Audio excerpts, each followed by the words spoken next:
Bonjour chers internautes, j'espère que vous allez très bien. Alors, j'aimerais lever un tabou sur un concept ou bien, si vous voulez, sur une notion que nous avons l'habitude d'en discuter au quotidien, dans nos conversations, dans nos causeries, dans nos réflexions. Nous entendons les gens dire « l'argent n'est rien ». Nous entendons les gens raconter que l'argent est la racine de tous les maux sur cette terre. Mais moi, je trouve ça à la limite assez simpliste et ironique. J'aimerais vous poser deux questions. Qui d'entre vous s'est-il déjà retrouvé dans une situation où il n'arrive pas à payer son loyer ou bien encore son hypothèque? Dans quel état d'esprit se trouve-t-il?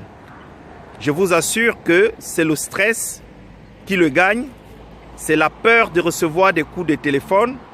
Et plus tard, si ces factures ne sont pas réglées, c'est l'huissier qui viendra, en plus de leur sommer de payer, mais également de payer d'autres amendes.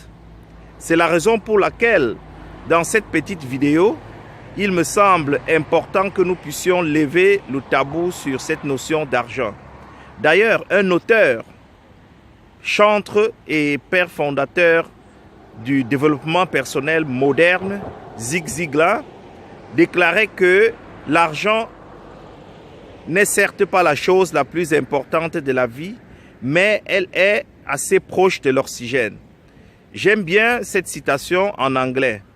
Money is not the most important thing in this life, but is reasonably near the oxygen.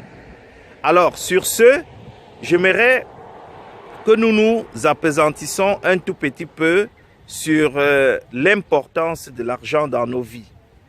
Il est important que nous puissions s'y intéresser parce que beaucoup passent le temps à dire l'argent n'est rien, mais tous les matins se lèvent à 5 heures ou parfois même à 4 heures du matin pour aller passer 8 heures dans un bureau ou encore dans une usine pour chercher quoi? De l'argent. Alors, je mets au défi également tous ceux qui poussent leurs études universitaires ou académiques jusqu'à un certain point. Le but final est de pouvoir gagner assez d'argent comme salarié. Mais à côté de ça, la bonne nouvelle est que nous le savons peut-être, mais nous n'avons pas encore eu l'occasion de l'expérimenter. Si chacun de nous prenait du temps de s'interroger, quelles sont les choses que je fais de manière naturelle avec excellence?